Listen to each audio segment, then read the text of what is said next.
Hey, everybody. Welcome to Jesus, Guns, and Babies, hosted by me, Dr. Kandiss Taylor. I do have a very interesting guest today, and I have kind of been asked about 1,000 times to have him on my show. So I'm going to be open minded. I want you to be open minded. My husband's very open minded. He's been in a rabbit hole for several months, and some of my dear friends. And so I'm going to be open minded today. And I want you to be too, because we need to know facts. Since this is going to be, it's going to be fun. Y'all hang on tight. We're going to start with a scripture, and I chose this one today for my guest. Genesis 1:7. And God made the firmament and divided the waters which were under the firmament from the waters which were above the firmament. And it was so. And God called the firmament heaven, and the evening and the morning were the second day. The firmament, I think we're going to talk about that today a little bit. So we're going to welcome David Weiss, better known as Flat Earth Dave, to our show. Thanks for having me, Kandiss. Glad to be here. And we have a lot to talk about in 51 minutes. We do. And I have heard so many things about you. One I want to start with is that your business partner may be a Christian, but I can't tell if you are. So I want to ask, are you a Christian or not? It depends on how you define Christian. I think myself as you would view a Christian. That's how I like to put it. Before I started, though, my co-host Matt Long, he's on the biblical side of the fence, 100%, and his work is truly amazing. But before I discovered Flat Earth, I was a full-on atheist, believe it or not. I mean, it's insane to go back and look and realize that, like, how could I have ever been like that? But once you see, there's a verse in the Bible, I don't know what it is, but it goes something like, once you see my creation, you can no longer deny my existence. And that is the absolute truth, because I had gone back and forth, looked at all different religions. I just like, yeah, I don't buy it. I buy, evolution, Big Bang. I believed all of that. And then when I saw that the globe is just a big old lie, a satanic lie, no less, and that we live in an intelligently designed place, I now have no choice but to understand that there is a loving creator. Okay. And that's kind of where I draw the line, because I'm looking for people that were like me. Because I used to watch all these podcasts on conspiracies and stuff. And I'm like, this is great. I got 3 pages of notes. And then they mention Jesus, the Bible, the Quran. I tear up my notes, throw it away, unsubscribe, and never watch again, because they're a bunch of religious kooks. Okay. That's who I was. And there's a lot of me out there, a lot of me's out there that are the same way. So when people say, come to me and say, Dave, what's your religious view? There's a creator, and my relationship with the creator is my business. Okay. I get it. Hey, I get it. So you are a theologian, which I have a PhD in counseling. So I like theology. Religion, I hate. So that's good. We can get common ground there. I agree. Religion gets kind of, you lose people. Right. There's a lot of Christians in Flat Earth, and a lot of people look, oh, the Flat Earth, it's a religious thing, it's a Christian thing, and no, it's not. But for Christians and God believing people and non-God believing people, science works for both of them. Actual science works for everybody, because science is science. And then quotes from the Bible, 200 verses in the Bible, over 200 verses that talk about a flat, non-rotating, immovable Earth. That doesn't mean anything to someone that doesn't believe in the Bible. Okay. But I always say, I don't need the Bible to prove flat Earth, but it sure backs it up nicely. After you look at the science, then you go, it says that in the Bible too. Maybe the Bible is a little more, tells a little more truth than you might be thinking. Right. Maybe it confirms it. Right. So before we get started deeply, because I probably have a bunch of dumb questions to ask you. There's only dumb questions. Right. And I just said I had a PhD, but I'm ask some dumb questions. But I want you to tell me a little bit about your background so people can know who you are. Because we know you have all this information and you're a genius with this. But tell us a little bit about David. Real quick, I grew up in Connecticut, in Fairfield County, which is, it's like the nice side, the opposite of Beverly Hills, on this coast. went to college, left college, went into corporate America, worked my way up there. Left corporate America, started my own commercial solar power development and finance company, was doing extremely well. During all of that, I was doing a podcast called Deep Inside the Rabbit Hole, looking into many of the deceptions that are being pulled on society, and that rabbit hole is so deep. But in the third year, people started saying, Dave, have you looked into flat Earth? And I did what every smart, intelligent person does. You're an idiot. Banned them from my social media. Wouldn't even let them comment anything anymore. They're too dumb. If you think the Earth is flat. But then I was forced by my friend Sophia Smallstorm, another great researcher, and she forced me to watch a couple videos. And I'm like, oh my, you're just getting your information from YouTube? No, I watched it. Then I watched more videos. And then I said, you know what, I'm going to go out and prove this myself. Bought a $1,000 camera, super zoom P900 camera at the time, tripod. I started zooming in on things across Long Island Sound that I shouldn't be able to see. If the Earth is a ball, it has a physical curve. And when something is behind the curve, you can't see it. You can't see my mouth because it's behind a physical curve. But I could zoom in with that camera and see things that should be behind 50, 60, 100 feet of curvature. And I was like, wait a minute. Maybe the Earth is 100 times bigger than they tell us. Well, if that's the case, that's another problem. But it's not, because there is no curvature. And the whole science of a heliocentric, Earth adjacent to a space vacuum, which is scientifically impossible, is impossible. We live on a motionless, level, non-rotating plane. Yes, there's hills and valleys, but it's level. Down is down. For me, for you, for my friends in Australia, England, down is down, up is up. So David, my husband's, but I told you he was in this rabbit hole. And I'm like, I'm 50-50, but I'm listening and I'm thinking, okay, well, some of this does make sense. And I'm asking questions. One question that perplexed me, and maybe God was showing me through this, I flew out to Missouri from Georgia to an event with Mike Lindell, a truth summit. And we were looking at all the, election stuff. And I got vertigo, never had vertigo. And so I was sick. And when I got home, I was fine. So I started thinking about this. So it's a more elevated plane, out there. Maybe that's why. And I'm thinking, well, if I'm spinning so fast all the time, would I have vertigo all the time? Like I'm thinking through this in my brain. So have you had people talk to you about vertigo? Have you done any research with that? Because that's a real thing. Yeah. So the whole thing, people are like, well, this Earth is so big and you're already moving and I could drink water on an airplane and none of these motions matter. That's nonsense. But, if just for the people that don't know, if you think you live on a globe, this is where you live. You're spinning at 1,000 miles an hour. So when you're watching the sunset, the sun's not going down. You're falling over backwards on a ball faster than the speed of sound. Okay. You're on the top of the ball. The sun's over there. You're falling over backwards to make the sunset. Okay. That's the dumbest thing I've ever heard. We're orbiting at 66,000 miles an hour, speeding up and slowing down during that orbit, curving the whole way, not linear, but curved. Okay. And if you don't know what that is, get a dinner plate, fill it with get in a car, go 50 miles an hour, 10 miles an hour, 100 miles an hour. It doesn't matter.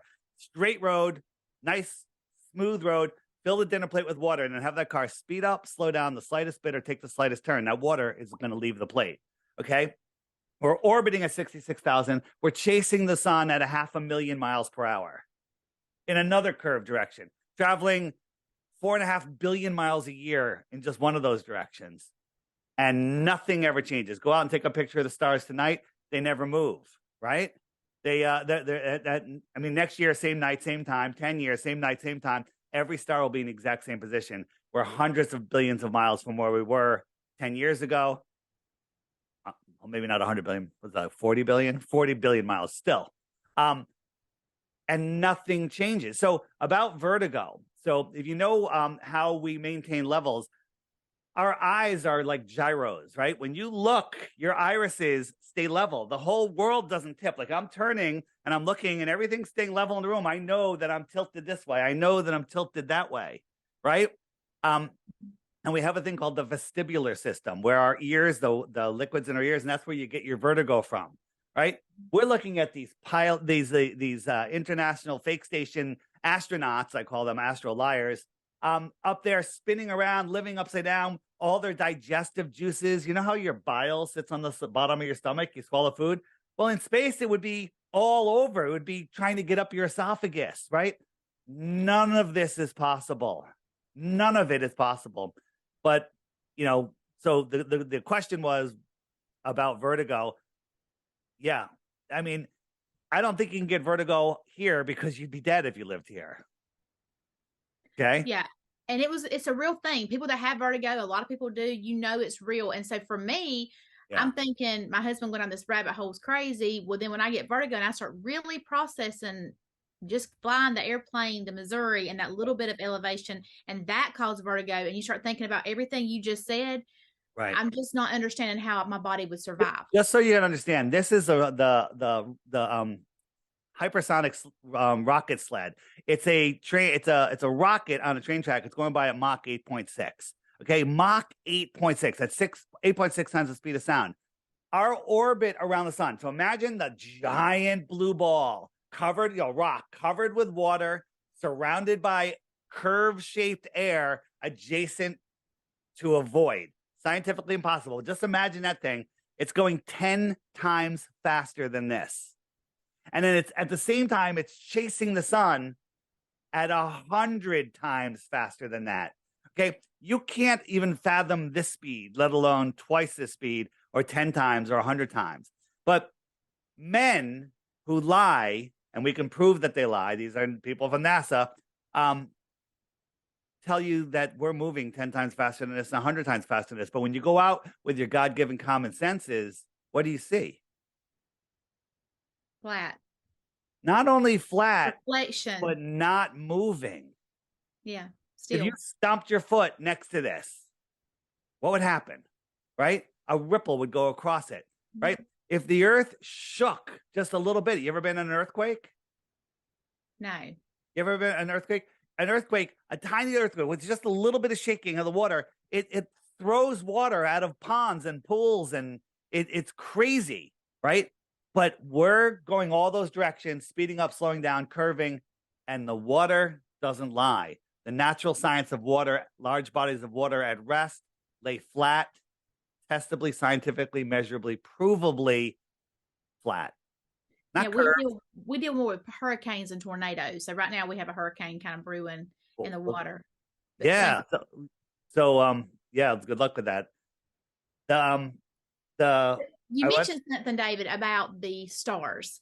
And so it brings me back to something that was a major issue for me, the Georgia Guidestones.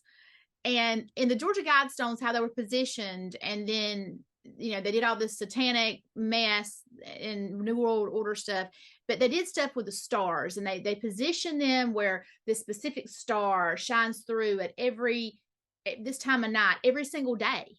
All day, all year, all the time. This hole in the center stone is lined up with Polaris. Polaris is our North Star. It never moves, okay? But when you do a time lapse looking through there, this is what you see. All of the stars circle around. Polaris never moves. So now the globe enthusiasts, I'll call them, be nice. Their explanation is, well, Polaris is so far away that the 4.5 billion miles that we moved this year doesn't even factor into it at all, right? It's so far away that even for generation after generation after generation, all of that motion won't move Polaris because it's so far away, there's no parallax.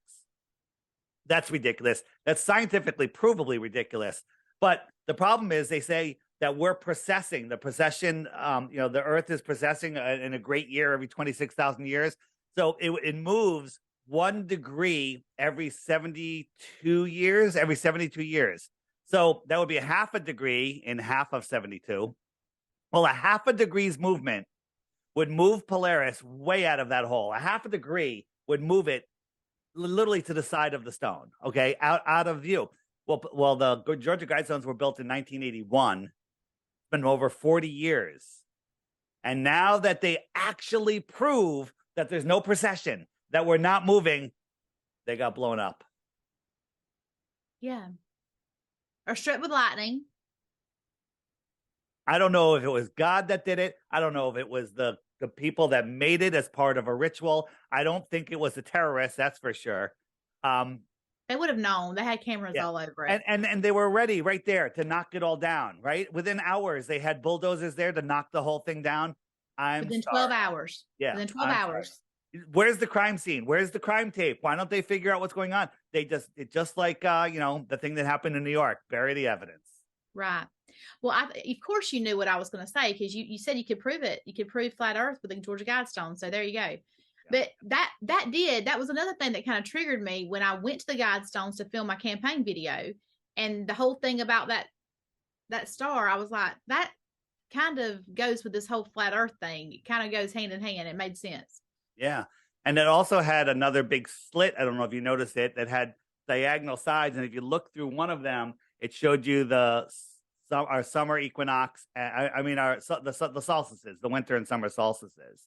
And so that proves right there that we're not moving. We're not moving whatsoever. Okay, there's no way. There's other memorials. I thought this one was in Georgia too, but I'm not sure. It's these set of stones, and they have these big holes in them. And on 11/11 at 11:11 a.m., the sun shines through and lights up perfectly this memorial. It's a war memorial. I'm not exactly sure where this is. Maybe it's not Georgia, but it lights it up perfectly every year on November 11th at 11:11 a.m. How is that possible if we're corkscrewing through space?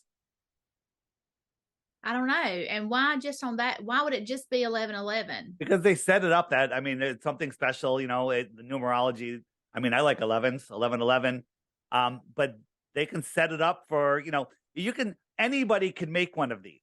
So here's what you do. You get a line, get a line, line it up with the sun on any certain time and line it up something, and then write down the day and time.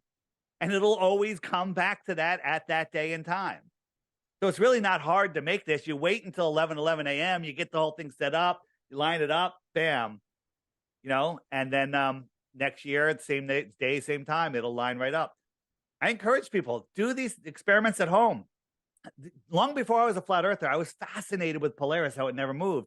So I got a metal pipe, and there was a tree that grew up close to my house. And I got the pipe and I lined it up with Polaris, and then I kind of bent nails in it and all sorts of stuff. And it was like nailed to the house. I got in trouble for that, by the way, but it was like kind of wedged in between the tree. And then I'd go out and check it every night. And then, I check it after weeks and months and years. Polaris never moved. And I just never put it together. Like, I believe the story of it being so far away. But when you actually do the math, and the math is simple. If Polaris, you know what a light year is? A light year, the distance light travels in a year. So a light week is the distance light travels in a week. A light day is the distance light allegedly travels in a day. Well, according to science and the angular resolution limits of our eyes, we could not see Polaris at 2 light days away. 2 light days away.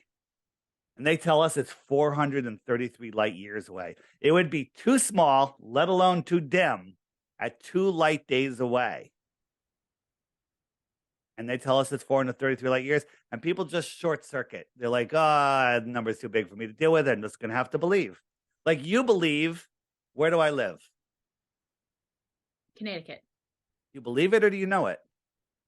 Well, I don't know it. I've never seen you there. You believe it, and you're looking at me. You're like, hey, why would he lie about that? He seems like a trustworthy guy. But you don't know it, because if you want to know something, you have to take the time and effort. So let's say after this, you go, I want to know it. And you go on Facebook or whatever, and you find my friends, you see where they live, you find my high school yearbook. You're like, all right, I got it. And then after 10 or 20 minutes or 2 hours of research, you now know something. But if we had to know everything and not believe, and we lived in a world where you couldn't believe anything, we'd never get anything done. I mean, right? Yeah. And what I've noticed, and this is a random thought, but what I've noticed is on all the movies and TV shows and in stores, department stores, there's globes everywhere. Oh, yeah. Everywhere. So I've been paying attention to this because I'm thinking through this process, and I don't, because I ran for political office and I see the fake polls, and I know they're cheating the elections, and I know that they're doing the polling to brainwash. So they put out certain numbers that they want you to believe is the actual number. So when they deliver those numbers on election night, you're not shocked because you had it on the polling. Same thing with this. I'm paying attention to the globes and I'm thinking, okay, if the earth is round and that's true, why do we have to have it shoved down our throat every second of every day? That's what's making me wonder, is it brainwashing? Because I have a PhD in counseling, so I pay attention to brainwashing. And then now I'm learning about this is another theory of how things actually operate and work. There's a YouTuber out there. He interviews people in the park, and he goes to a random guy and he goes, "Do you think you could be brainwashed?" And he's like, "Well, no." Right? Then he starts asking him about water. You see the pond, it's level. What if we had 3 ponds next to each other? Would it still be level? How many level ponds does it take to make a curve? And and then he's like, "Do you think the earth is a globe?" And the guy's like, "Well, yeah." And he goes, "Do you have one reason why you believe it's a globe?" And he couldn't come up with one. He goes, "Do you think you could be brainwashed?" Right? Because the definition of brainwashing is believing something with zero evidence. Zero evidence. But, well, there's a million proofs for the globe and no proofs for flat earth. The opposite is true. Things in this conversation will fall into 3 baskets. 1, it works on a globe earth and a flat earth. It works on both, like circumnavigation east and west. Works on both. It only works on a flat earth is another basket. Many things will go there, like we can see too far, right? And the other one is works on a globe. Nothing ever goes into that basket.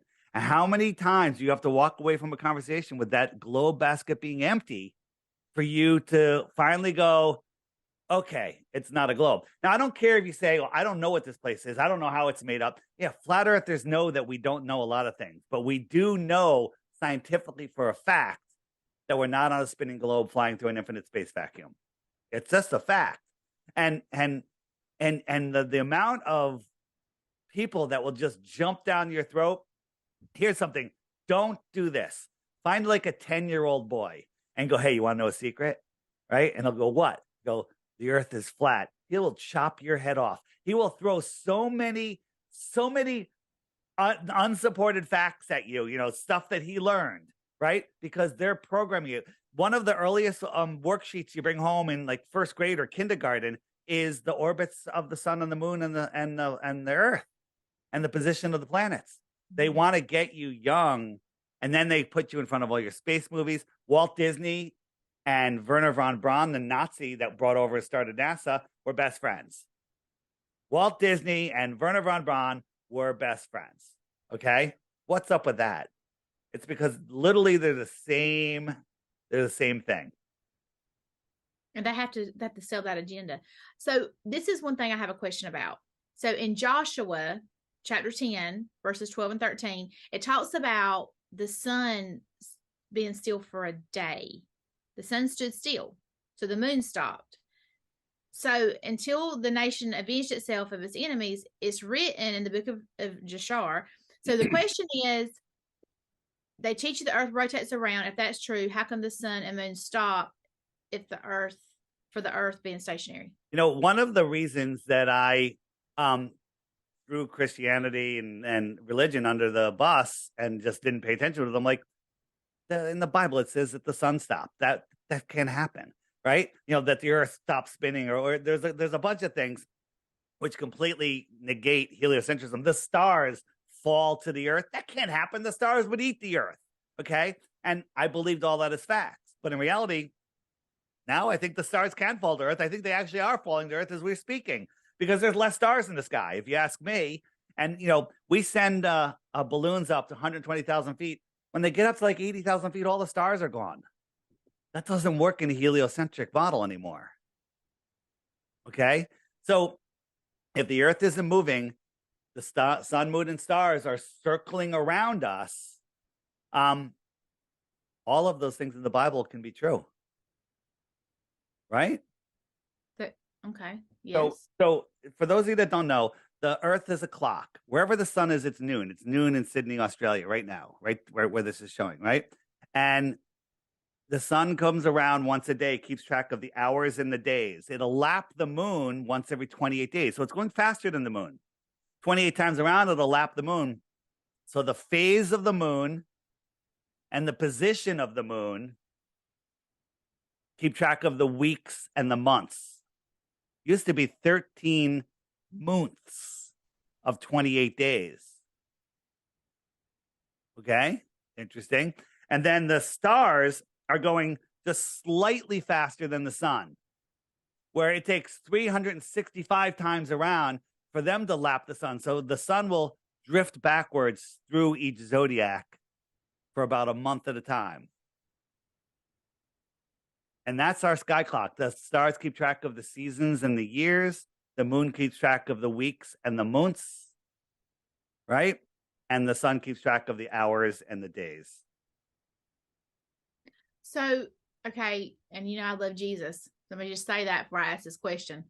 But I'm looking at the zodiacs, and I know about horoscopes and all that stuff, and that's other stuff. But the stars are aligned to look like certain things, and you do see people with certain personality characteristics and things born at certain times. So tell me how that plays in and what you believe about that. Yeah, so I grew up laughing at astrology because that's what they made you. They had the astrology in the the newspaper, give you your horoscope. That's to make you just laugh at it. Okay, that's nonsense, right? Oh my God, Mars is in retrograde. Mars is 30, 40 million miles away. It's not even strong enough to affect our tides. How is it going to affect my day? Okay, right? So like astrology is nonsense. Astronomy is the real science. I took 4 years of astronomy in college. I was really good at it. And I got straight A's in it. And now that I look back, it's all nonsense. It's all made up mumbo jumbo that you can't measure yourself. So you have to believe the textbooks. And astrology is the real science. Okay. When we look at Mars and Jupiter's in the sky tonight as we speak, it's a light. It's here. It's close. It's within our system. Everything's electric and magnetic in our world. Those are the only true forces. And I believe that those lights in the sky that are all named after gods are sentient. I believe that the stars, this is me, are maybe there's where our souls are as we transition in and out of this realm where we are. Okay. The moon, it's weird how a rock falling around the earth can affect women's reproductive cycles, right? Maybe the moon has something to do with fertility of this world. I mean, when you start looking into this, these are all questions I have, okay? But the official story of a gravitational model with the world, being held together by gravity. Gravity is a lie. It's a made up theory that is 97% wrong. They made up dark matter and dark energy. Like, well, gravity doesn't work unless there's this stuff that we can't see and can't measure, but it has to be there. Therefore, we're just going to add it. That's like me going to the dollar store with 3 pennies and going, oh, I've got 97 dark pennies. Give me my item. Okay. I just made it up. And then we believe it, so it makes it real. Right. Because 90% of what you experience in life is what you believe. It's your reality. Belief is the enemy of knowing. Belief is easy. Belief takes no effort. But if you want to research, especially this topic, you Google flat earth, you might as well just throw in the towel because they're going to feed you all the garbage. It's all garbage what they feed you. It's difficult. On my app, I'm just showing my app. This is the Flat Earth, Sun, Moon, and Zodiac Clock app. I don't know if you've seen this. If you hit the web button, up comes a bunch of buttons, and one of them, or actually 2 of them, biblical flat earth, right here. You see it? Amazing videos. If you're a Bible believer, you need to watch these videos. And if you think the Bible's nonsense, you need to watch these videos. But YouTube won't serve these videos to you. They're all hidden. Okay? These videos will blow your mind and open up a whole new world for you. So we're getting close to Christmas. So I'm thinking about the wise men finding baby Jesus looking at a star. Yeah, well, and the only star that doesn't move is the North Star. So was that where Jesus was born? Now there's some have you heard of the Bostock Saga? I have not. So it's a book that talks about all life began in the center, okay, in the center of the earth. So, and that's where the sun was born, okay, the actual sun. So the sun in our sky is born in the center and it circles around and it melted out this pond that we live in, okay? And outside where the sun doesn't get to, that's where it's frozen. But I did a video a couple of years ago called "The Outward Flow of Civilization." Our sun migrates in between the two tropics. So our sun migrates in between. Here, let me show you. This inner yellow line is the Tropic of Cancer. The outer yellow line is the Tropic of Capricorn. Everything in between is the tropics. Okay, the sun migrates 6 months in and 6 months out. When it's out, we have our inner northern winter. When it's in, we have our inner northern summer, and the outer part has its winter. It's actually seasons actually prove the Earth is flat. Okay, so what was the question? What the question you asked was It's about the North Star. So what if one time the sun said, you know what, I'm not gonna migrate here anymore. I'm going to go out here and migrate out here. All of this would freeze over. Okay, we'd have an ice age here, and then we'd have and again, this is just speculation. I'm not saying this is the case. So all of this inner part would be frozen. The sun would be out here, and then all of a sudden, a new sun is born out of the center of the earth, the navel of the earth, and there's a new sun in the sky. If you were living in the cold, eating frozen all the time, no light in the sky, and a new sun showed up in the sky, what would you say? Thank you, Jesus. Well, thank you, Jesus, my savior. Okay. And if you look at all of the, now, this is Christians relax. And this is just an analogy, but the sun in the sky does everything that Jesus does. He warms our hearts. He gives us life. He brings us food. It makes it so we can see, and it gives us all of our life.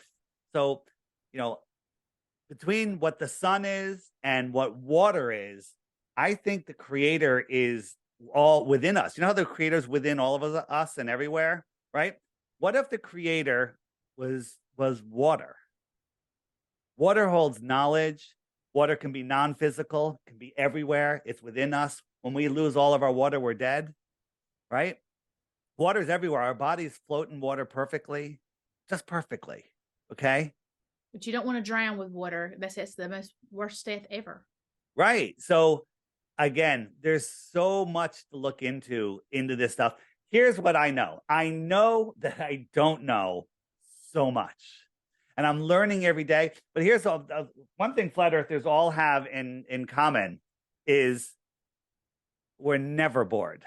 Ever. There's never a moment of a day, anytime. You wake up at 3 o'clock in the morning with insomnia, you're like, wow, I got 5 hours before I have to talk to anybody. Okay, this is fantastic, right? And then you can go do some research. But one quick, why I have it here for anybody listening, if we lived here, and this is Antarctica, 1,000, 2,000 miles wide, and out here, there's more land, extra territory, what would you call somebody that lived out here on the extra terra? Extraterrestrial. And if they came to visit you in here, in this inner space, where did they come from? Outer space. Yeah. Extraterrestrials from outer space here on a physical plane. Okay.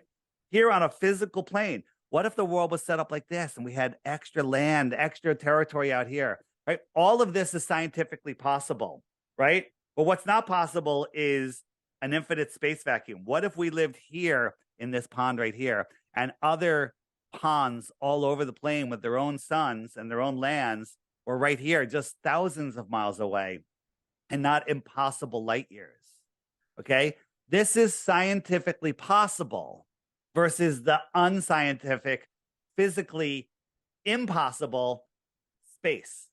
It's just impossible. We can't have a vacuum with gas balls burning in it, with a gravity that doesn't work. You can't have high pressure next to no pressure without what's holding the air to the earth, right? How can I drink with a straw? How can I suck air and water up and away from the earth with the low pressure system of my mouth when the super no pressure system doesn't suck all the air off the earth? You know what's so interesting to me is that you have this astronomy, right? Is that what you said, astronomy degree? Astronomy, yeah. Or 4 years of it. And you learned all these things, which is, if you're a flat earther, would be brainwashing, because you It was totally, brainwashing. you totally learned about space and everything that they want you to learn. But you took that knowledge and you're so highly intelligent that when you started learning something else, you were able to apply it and filter it and assimilate and accommodate and get to this place. And as an educator and understanding how the brain works and develops, I'm fascinated by that. You know how they say when when a couple's fighting or something, the one that's accusing the other person of something is usually the one guilty of that. What's that called? It's called Yes, whatever. it's true. And I don't this know is what what to think of happens it. with Globers. Globers, they're like, you flat earthers, you'll never change your mind. Projection. Yeah, projection. It's You'll projection. you'll never change your mind. No, we already changed our mind. Okay. We were full on Globers. We had all of the things that you think are proofs, and then we actually looked into them. We checked. You didn't. You just believe because it's too painful to let go of your ball. Right. And people don't like their whole world shaken up. If you found out that something in your life, in your relationship, was a total lie, it's horrible, it's painful, right? We don't like emotional pain, right? When you find out your whole world is a lie, that's too much for most people to handle. Until you actually try to handle it, then you realize, I'm not on a speck of dust flying through an infinite universe where an asteroid could take me out at any second. We're not running out of water, we're not running out of fuel, we're not overpopulated, and we're not in a distant god or godless expanding Big Bang universe. We didn't evolve from pond scum, right? I'm here at the center of creation on a solid foundation. Okay. Right. Imagine all those motions of the earth. Go outside and imagine you're on a heliocentric world, spinning and twirling and whirling and going, and sit down and try to meditate for a minute. And if you don't fall over or throw up, you're probably not focusing on what you really should be focusing on. Shake that off and then do it again and say, you're on an immovable plane with a rock solid foundation that it cannot be moved. Everything in the sky is rotating around you, is small and close, and is conspiring for your life. Your thoughts create your reality. Okay. That's amazing, right? It's an amazing, amazing world we're in, and they don't want you to know it. Okay. The high controllers of this world don't want you to know it because they want this for themselves. If the ruling elite and you're running the education system, what are you going to teach your serfs? Stuff that could challenge your power? No, you're going to teach them to be good little worker slaves.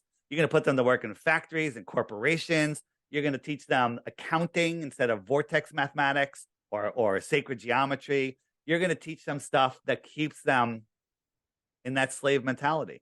This is what I've been telling people all over Georgia as I campaigned for governor. I told them we've been good little boys and girls and working and paying our taxes and raising our children, and we're busy and we're not paying attention. And as we're not paying attention, politicians have been becoming fat cats, and they've been making backroom deals, and they've been changing the fabric of our society, and they've been fixing elections for 2 decades, and now it's a selection process.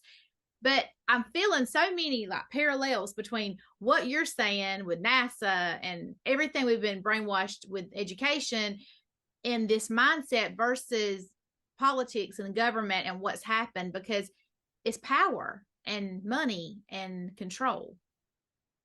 Yeah, I just pulled up on my Flat Earth Sun on the friend finder in the app. These are all of the flat earthers in your area. This is Georgia right here. Okay. Wow. These are like-minded, awake and aware people. You can message these people. You can tap on a dot and send that person a message. You can send out a radius message. Hey, I want to send a message out to everyone within 50 kilometers. I'm having a rally for governor, right? Whatever you want. And come on down. And guess what? All of these blue dots are voting for you. All of them. Every single one, all of their families and all of their friends. They're all voting for you. That's okay? Cool. Because you're a thinking person. You're awake and aware. I'm gonna You're a thinking person because you can see this, but I don't know how smart you are if you're really trying to run for governor. I want to be free, David. I want to be free. Don't I you want to get be it. free? I know. I get it. I get it. I'm just saying, politics. I've had, it's a scary place to be, and um, they don't let anybody get to the really high positions that don't think like That's they not how think. it's supposed to be. We're I supposed to know. be a No, bottom correct. up government, right? Yes. And there's a lot more of us than there are of them. Look at all those people. Right. And we have to take the government back to ourselves. And we're going to do that. America has been the greatest land that's ever been, and we have to take it back. And I am a fighter, and I want to do that. And so I don't know if I ever run again, but I know that this is not the end, and God loves America. Well, here's the thing: if you ever run again, you have all of the flat earthers votes in Georgia, and by the time the next election comes up, this you're not even going to be able to see Georgia. It's going to be covered with blue dots. So you're going to have a force behind you. So this is a good thing. And I'll be like, David, please come down here and let's do a rally with Mike Lindell and Stu Peters. I'm down. I'm down. And so, by the way, Stu Peters knows the earth is flat. Did you see that? Well, this is what happened. So Lauren Witzke, who is his president, she's his right hand at the Stu Peters Network. She's a flat earther. So he's thinking she's crazy, and he's like, Lauren has lost her mind, blah, blah, blah. So then I told you my husband on this rabbit hole several months ago. At the same time, Stu's going down this rabbit hole, and both of these men in my life are talking about this. And I'm like, my gosh, stop it. Will you tell Stu Peters to have me on? He needs to do an hour show with me. Stu, and I want to show him how flat earth it matters. It matters. It's like, well, with all the stuff going on with the CV and the pin cushions that we're turning into, why are you talking about flat earth? Because that's how we got in this situation in the first place. Because we don't know who we are. We don't know where we are. We don't know that we're free. We think that other people that are in control of us, but that's all in our imagination. Okay. Flat earth is the reason, the hiding of the flat earth, the hiding of our position, our place in this creation is the reason they're getting away with all of this stuff. I need to talk to Stu Peters, right? Peggy Hall is on board. We're doing a summit, which will, by the time this airs, it's going to be over. It's actually November 11th and 12th. And we got Peggy Hall. We got David Avocado Wolf. We have amazing speakers. We have Eddie Bravo. It's just going to be absolutely amazing for 2 days. And Stu should be on there. We have High Impact Flicks on there. We have everybody. So it's going to be. I'll hook you up with Stu. I will. He knew I was doing this. I told him. He was like, awesome. So he was glad. I know that Stu, Stu does great work, and if he doesn't want to tackle this, but I think he needs to tackle this. There's so many broadcasters out there that are that are pumping out the truth, but they're hiding from flat earth. Flat earth is going to dominate, right? Nobody goes flat and then goes back. Nobody. You can't unsee it. You can't unsee it. So I'm not totally sold, but I am seeing things and I can't unsee them. So I'm questioning every single day. I'm questioning because things don't make sense. And you think about being brainwashed. And I've even gone back and thought, 20 years ago when I went to my third grade classroom to be a teacher, and the textbook was old. I was at a county school, low income, and the textbook talked about the earth being round, and it talked about before this date we taught that the earth was flat, because we used to believe that the earth was flat because all we had was maps, but now we know the earth is round. So I taught that. And so I remember having a student that said to me, well, why do we know the earth is not flat? And I said, well, because scientists and people tell us that. So we should research for ourselves. Right. And that's what you should do. You should research for yourself. But I started thinking back on that. Now there is no mention anywhere that we used to believe the earth was flat. Like my children don't even know that now because it was removed from textbooks. It's a lie. It's a lie. How long ago it was? It was all the way up into the 50s. They were teaching flat earth. Okay. They were teaching both in the 50s and early 60s. They were teaching both because we didn't know yet. Okay. We weren't 100% sure. But did you see my interview with Ruth, the 102-year-old woman back in February 2020?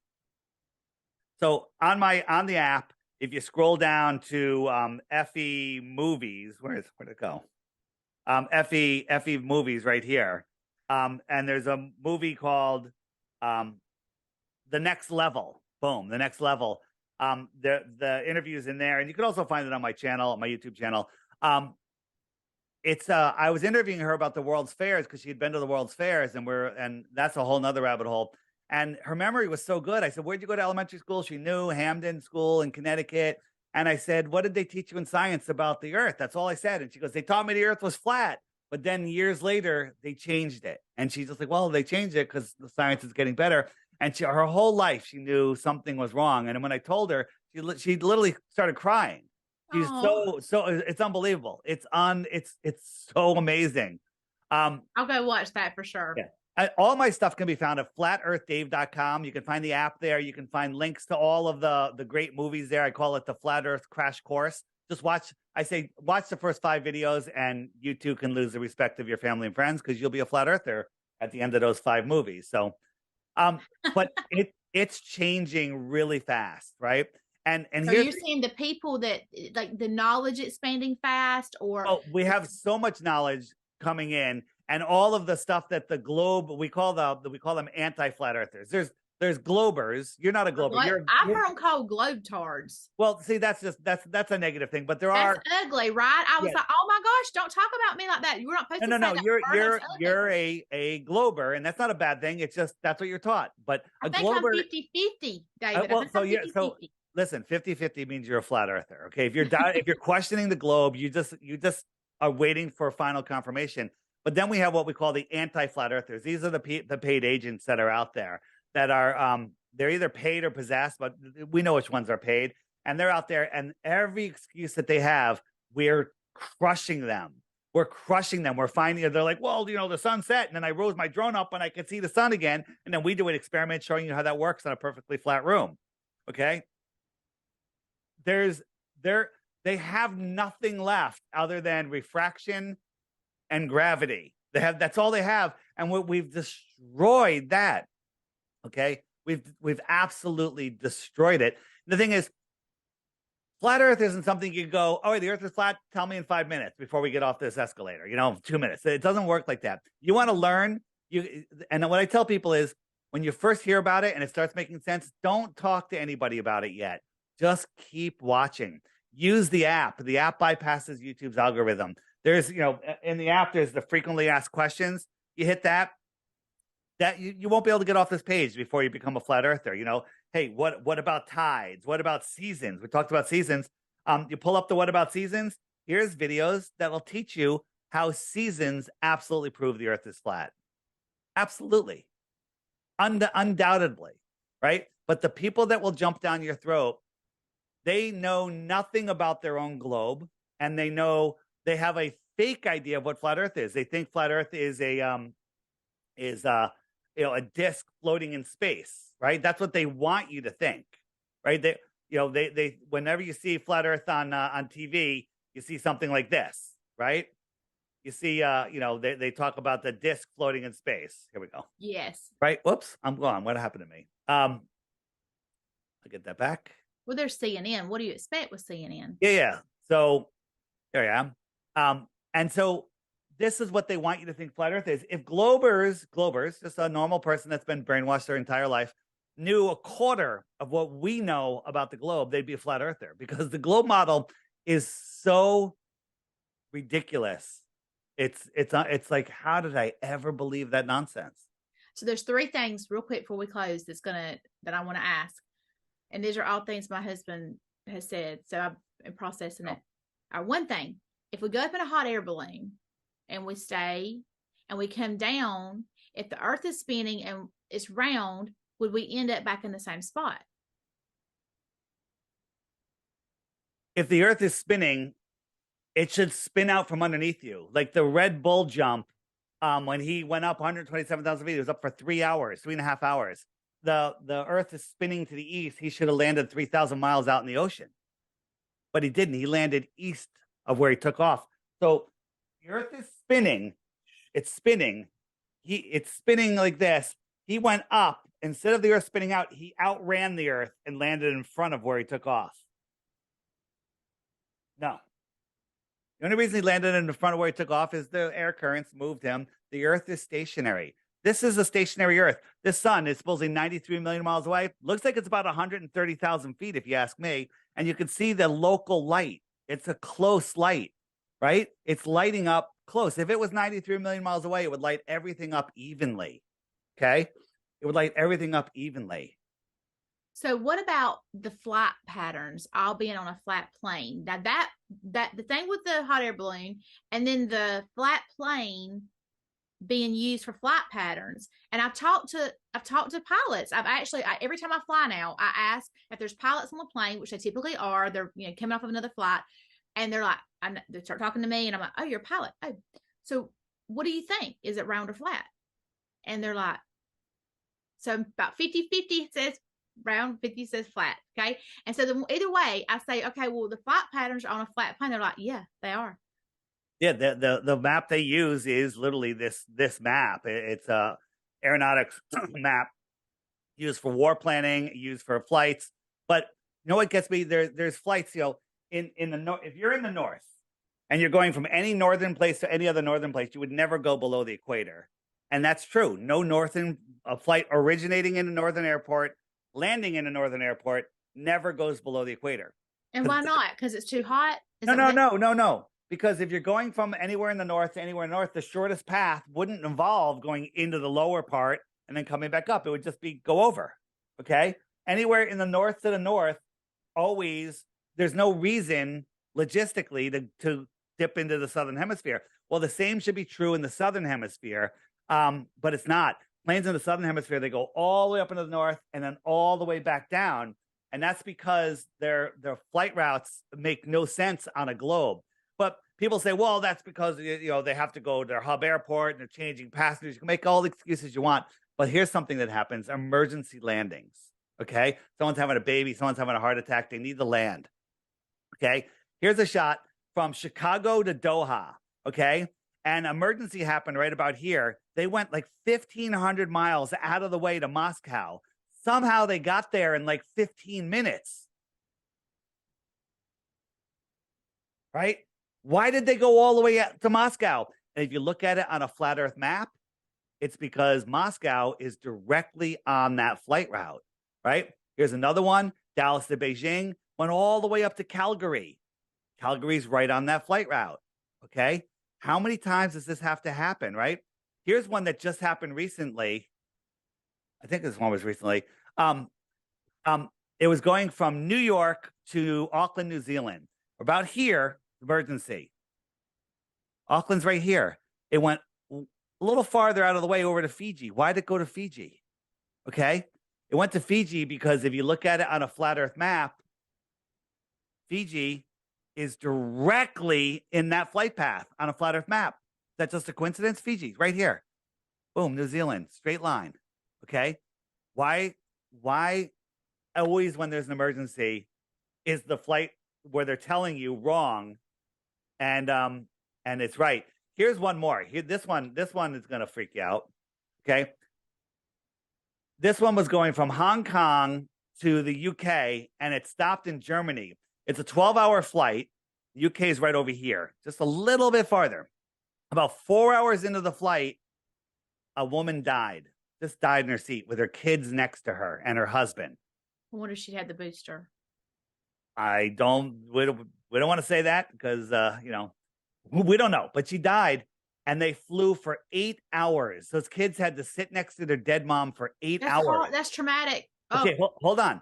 But why? Why couldn't they stop? We've identified 50 different locations they could have stopped. But if you look at it on a flat Earth map, 4 hours into the flight, she's over Russia. So there's two problems. If you stopped in Russia, they'll be like, what the hell are you doing in Russia? Why are we in Russia? Right? That's not why did we go out of the way in Russia? And also Russia would probably be like, please let us help you. And they'd be seen as the good guys. We can't have that. We're in wartime with Russia. And this was the problem. So you're going to fly 8 hours with the dead mom next to the kids. Why don't you just finish and get to London to the final destination? Why'd you stop in Frankfurt? Because that's the first place they could stop. Okay. This is Emergency, horrible, David. This is horrible. horrible, right? But all of these trips absolutely prove that we live on a on a flat Earth. This is when we go from Santiago all the way going over to Sydney. It goes all the way up across the United States and down. Okay, and if you wanted to go from Santiago to the West Coast, you go all the way up, all the way over to China and Japan and Singapore and down. Why wouldn't it just cut across the bottom of the ball?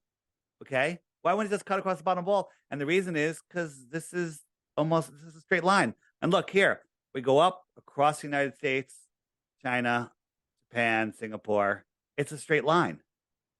It's a straight line. But on a globe map, it's ridiculous. Absolutely ridiculous. Flight routes prove that we're not on a ball, right? Here's one where they go this was all the way up to Senegal, right? It goes up to Senegal in Africa, right? Why did they go all the way up here and down when they could have just gone straight across, right? And look, cross the equator once, cross the equator twice. Why didn't they just cut across the bottom of the ball? Because this is how the world is set up. So how many, do you meet a lot of pilots who believe in flat Earth? We have on the app, if you hit are all pilots and scientists in on it on the frequently asked questions page, there's a whole bunch of pilots. We've talked to pilots off the air. The Qantas pilots, which is the Australian Airlines, they're the one that's do the long flights. They all know, but they can't talk about it because they'll be grounded. They're not allowed to talk about it. They talk about it amongst themselves in their lounge, but they're not allowed to mention it or they lose their livelihood. We interviewed a KLM pilot on the show Globebusters, which is on every Sunday at 3 p.m. Eastern. And this woman pilot, she told us everything, showed us photos, showed us how it worked, told everything. She's like, the world is flat, no doubt. Next day, she was grounded. Wow. Yeah. It's taboo. You can't talk about it. Well, it's because that makes me want to talk about it. I want to talk about things I'm not supposed to talk about. Why the lie? Why would they lie? And by the way, don't believe anything I tell you. Get this book. It's free online, or you can go to lulu.com and get the printed copy. 16 emergency landings proving flat Earth. Okay. And all of the work has been done for you. It's easy. We got all the newspaper articles, the flight routes, where they landed, everything. Right. And you can verify it all yourself. Okay. So here's the reason why. Because if you found out the Earth is flat, it's not the shape that matters, it's the lie that matters. Then you could find out, well, I'm at the center of creation. I am significant. I have more power than you thought. We're not running out of fuel. We're not having global warming. We're not overpopulated. We're not running out of food, right? You can take a seed your grandmother put in a jar 75 years ago, stick it in the ground, water, the most precious substance from Earth, will fall from the sky and food will grow out of the ground.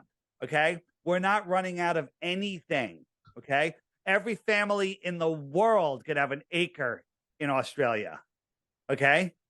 And the rest of the world will be empty.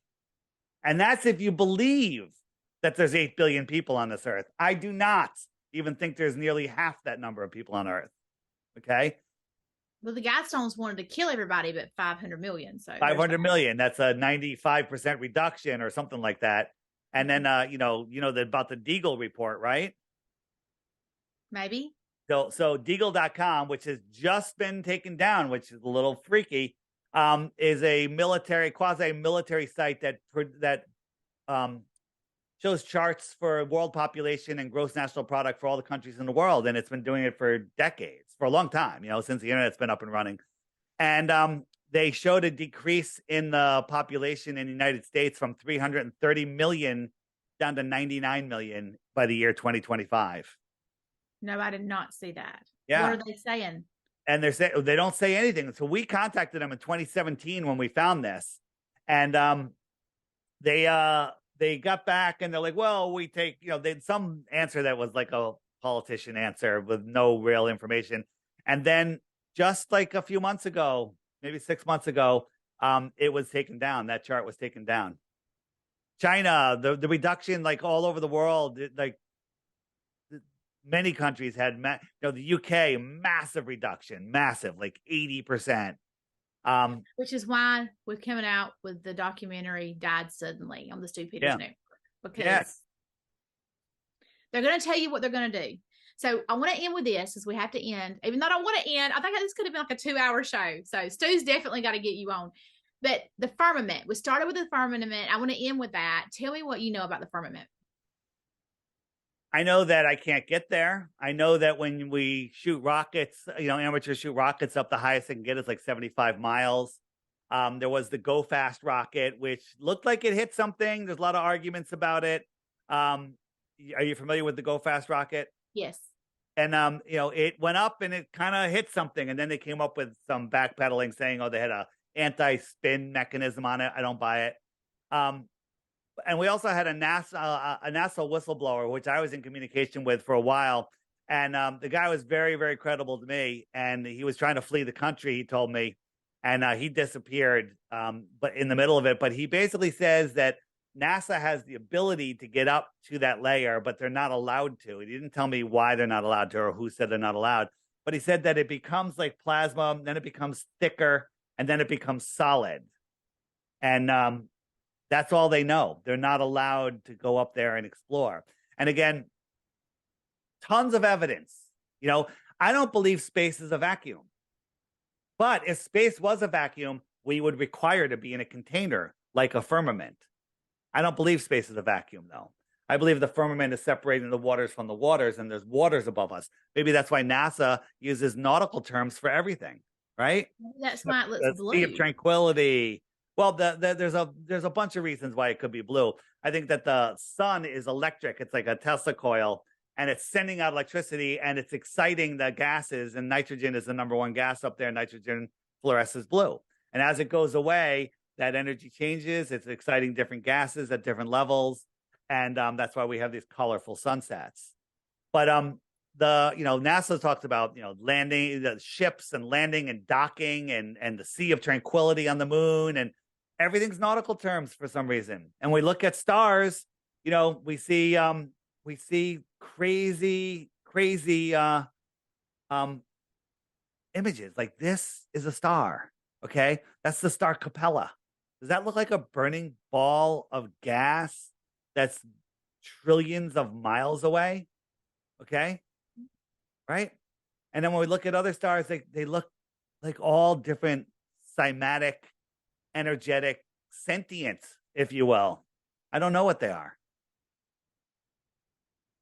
Well, and when you think about Noah and the ark and the water being flooded, flooding the earth.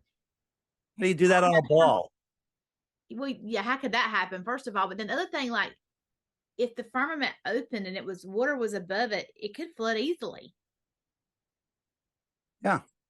I don't know. I just, thinking about it that way, when you think about it from that perspective versus the other perspective, it's something to think about. And I think that we needed every single thing that has been brainwashed and beaten our head. We need to make sure it's real, and we need to research, and we need to ask questions, and we don't need to be sheep.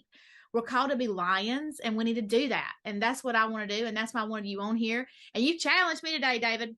So I've been like not reading it because I just don't have time for this in my world. I'm trying to save the government. So, but I'm fascinated by it. And I do have this idea that it feels safer. Like, it's not scary.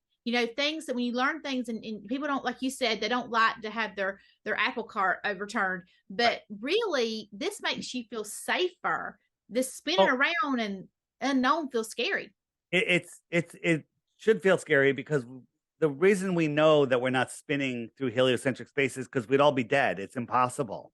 Okay. The entire model is, when you look at it and actually apply your God-given common sense, I'm not a scientist. I don't have a degree. Well, that's you giving up, that's the relinquishing to authority fallacy, right? You have common sense. You can figure things out. It's not that hard. Okay. But when you give up and you say, okay, government, rule me, govern the mind, govern, control, ment is the mind.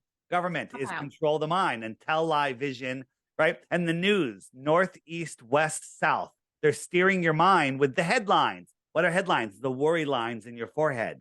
Okay. They want you to worry. They want you to be afraid. They want you to say, government, take care of me. God, man, government. Government thinks they're between man and God. Okay? Yeah. They've put themselves there. And guess what? They're allowed to be there if you allow them. I do not recognize their position there. Don't talk to me. Okay? And the people, well, there's so much going on in the world. I'm just one person. I have to go to work on Monday. I said the same thing. Okay? But now I've unplugged myself in the matrix. All those blue dots I showed you, all those blue dots are unplugged from the matrix, right? They no longer allow the government to control their minds, right? They no longer allow it. And once you free yourself from that, everything changes. I used to go to work. Now I work harder than I've ever worked in my entire life, but I love what I'm doing. Here, look at all these people in Georgia that are going to vote for you. Okay. I can't even see Georgia. These are the people. All right. We just have smart people in Georgia, right? It's very conservative. Yeah. They're lying. It's very conservative. Right. These are the people. And by the way, this is just a fraction of the flat earthers, right? 80% of the people that have my app don't have a dot on here because they haven't opened up the friend finder and said, created a username. That's all you have to do is just put a username in and then you become a dot. And then I would say only a couple of percent of the flat earthers in the world have my app. Okay. It is overwhelming. We are at the tipping point. We are beyond the tipping point. There is no putting this genie back in the bottle. And all the podcasters, all the politicians, all the movie stars, all of you that know the earth is flat, you better say something soon. Okay. Because you're going to miss the train. And the people that are going to be out ahead of you, they're going to be the ones that are going to get all the credit. All you podcasters that are afraid to talk about this, you're going to be left behind. There's people out ahead of you like Stu Peters. Like, he's talking about it a little bit. He threw it out there. Peggy Hall threw it out there, and she's coming out big at this conference. Okay. And she has some amazing things to say. And I love that hers is from a biblical point of view, but she also loves the science. Right. So, you know what I like hearing the weirdest comment to me, and I've heard it over and over, and I see it on Stu's comments if he ever says anything about flat Earth, is I don't have time to think about this right now. I get it. I've said it too, and it's not important. What does it matter? Well, you know what I did? I walked away from all my own business. I had a very, very successful business, and I walked away from it all because I didn't have enough time for this, right? And it was my partner that was getting upset with me. He goes, "You're never going to drop this flat Earth thing." And I thought about it. I was like, "Yeah, you're right. I'm out." And I left my own company. Okay. So this is the most important topic because all of these people, all of these blue dots are unplugged from the matrix. It's a prison for your mind. The matrix is the globe. It's a prison. And once you unplug from it, you connect back with the creator. You connect back with your true power. You are a spark of the creator. Okay. They don't want you to know that. They want you to think you're powerless. They want you to think that you're lost. They don't want you to think that there's more. Okay. They don't want you to know that, hey, there's options out there. Right. There's a book called The Iron Republic, basically a New York politician back in the late 1800s. He got fed up, sold everything, got a big ship and a crew, went to Antarctica, ended up going through a passage, was lost at sea for months. And then they found land, a city, and it was an advanced civilization in the late 1800s with flat screens, flying cars, all sorts of stuff. I forget exactly, but like super tech, totally different form of government. Stayed there for years, got married. His wife died. He got so distraught. He came back and he told the story. And all of that is being suppressed. But here's the thing. It rings true to me. I believe it. But even if you don't believe it, in the 1800s, they were talking about more land beyond Antarctica. Okay. That means they knew it was flat back then. Okay. Nobody would write a story. If you go to Antarctica, Dave, tell everybody what happens if you go to Antarctica. If you go to Antarctica, again, in the movie The Next Level, you got to watch it by Hibbler Productions. I happen to be in it, but that's not what makes the movie great. If you go to Antarctica, you are stopped. You are turned around because of the Antarctic Treaty. So the Antarctic Treaty was came up in 1959, where in the 40s and 50s, they were doing exploration out there. Admiral Byrd flew out there and he came back and said there's land bigger than the United States that no human has ever set foot upon. No trees, no animals, just filled with resources, coal, oil, natural gas, uranium. And then they say, oh, nobody can go there. We're going to the moon. We're going to go up to the moon where you can't go. We're just going to send some Freemasons up there that are going to tell you stories, right? We didn't even get into the NASA nonsense, right? I can show you NASA faking space 1,000 times. I only need to show you once to know that they're completely just a Hollywood studio. So we will continue that part for Stu. Yes. And I have so much of that. I only need to show you them faking it once, hanging from wires, green screens, getting tangled in their wires. And then you can unwind the whole thing as to we never went to the moon. It's all nonsense. It's all complete and total garbage. But again, on flatearthdave.com, you can go to the crash course, go to the next level, get the app, because all the stuff is there. Because, by the way, you're never going to want to go anywhere without the app, because you're going to be like, oh, I'm stuck in traffic. Let me watch a video. Let me watch it. During lunch, you're going to want to watch another video, and you're going to want to learn more, because I learn stuff every day. And another thing flat earthers say is like, is there ever going to be a day where we don't have our minds blown? Okay. Greg Reese is from InfoWars. Greg Reese. Yes. Greg Reese is amazing. Follow him on Telegram. He does these great short 4 or 5 minute videos, and he did one on Antarctica. He just did that video, and I actually, it's being featured on the app any day now, where he is being interviewed by Hibbler. I think it was by Hibbler. No, by Eddie Bravo, whatever, whoever's being interviewed by. And he said, when it was Eddie Bravo. He said, when I learned about the flat earth, I was kind of depressed because I knew that my mind would never be blown this hard again. Okay. It's right? Like doing drugs. Oh my gosh. Interesting, but in reality, flat earth constantly blows your mind again and again equally. Like when you start looking into flat earth and you start learning about, our true history, wow, they don't want us to know our history, right? There's so much stuff, in the app there's a whole bunch of buttons, but one of them is homeschool. On the homeschool button, all sorts of stuff. Oh, here's something. Marty Leeds, he does the Gnostic church service every Sunday morning live. Amazing. Talk about going to church in your pajamas on your couch, never having to leave the house. And it's the best church service ever. Okay. Doesn't matter where you come from. The stuff that he puts together is phenomenal. Right. And that's free. Well, Dave, thank you so much for coming. And is there anything else you want to say? Are you good? flatearthdave.com. My app is there. If you know podcasts, you want to book me, Stu, flatearthdave.com. Click book Dave. Contact me. I'll make any time you want. Okay. And there's the crash courses there. My old podcast is there. What else is there? The movie, the next level. You got to get a copy of that for yourself. And that's it. Well, thank you so much for coming on today. And thank y'all for watching. Y'all go follow Dave and y'all ask questions, learn. That's what we're here for. We can't just be blind and we can't be sheep. So this is Jesus, Guns, and Babies. I'm Kandiss Taylor. Thank y'all for tuning in. I'll see you next week.